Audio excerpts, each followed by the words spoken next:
Amari Cooper talked about that play where he and Jacoby Brissett kind of didn't hook up for a big gain. Explained it and what they're doing to kind of work on that. See, that's the thing about games. You know, you're not always going to get the look that you've prepared for. Like on that particular look, usually on that route I release outside. You know, but the corner jumped so far outside that I had to release inside. And you know, I just reacted to it, and Jacoby wasn't accustomed to seeing that look on that play that we ran in the game. So it was just a different type of look. But as far as can it be fixed, absolutely. You know, the next time we see it, I'm sure he'll drill the ball right in there. What do you think of these defensive backs for the Jets and the guys you're going to go against? I mean, I think they're good. You know, you got a first-round pick. You got a guy who's really scrappy. You know, those guys are in the NFL for a reason. You know, they make plays. They're very instinctive. You know, all of them have, you know, good speed, good ball skills, good traits. So, you know, I'm excited to, you know, be able to go up against them on Sunday.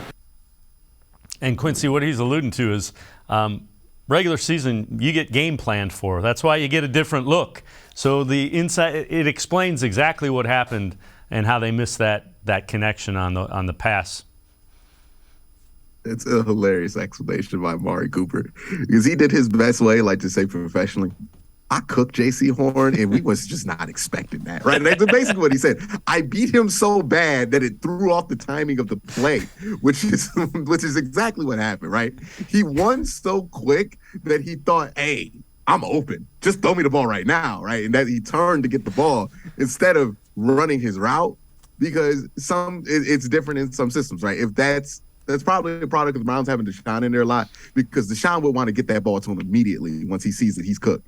But since it's Jacoby's more of a spot guy. So Jacoby was throwing to a spot instinctually, seeing the look and seeing the coverage and like, okay, he won inside press and just kind of threw it up.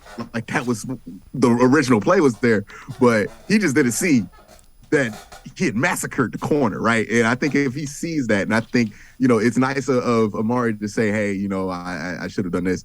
The reality is, if Jacoby sees that the next time, he just needs to rip it instead of floating it to him. I just don't think Jacoby recognized what exactly had happened there on that play. And again, it was just, Amari Cooper is a pro's pro because I don't think a lot of people could explain. I didn't get that ball where I wanted because I was too good at my job. Like, that was basically what he was saying. And Jacoby was saying, I was in high school 11 years ago, and I haven't seen guys that wide open since I was in high school. Yeah, they wasn't popping that wide open in Miami last year, right? Like, I think it was shocking to him to see that, especially J.C. Horn, who is a good corner. Right. He put him in the ground that way. And that's just, you know, that's when you miss the jump shot because you're too awed by the crossover that you made, right? It's like, oh wow, he's on the ground. Oh, you rushed your jumper, right? Because of it. It's kind of a similar situation. So they'll get used to that as time goes on. And I think that's what Amari is alluding to. He'll get used to me doing that every once in a while and then see that I'll pop open and then give me the ball the proper way. Yeah, I think that's what's going to get worked out there.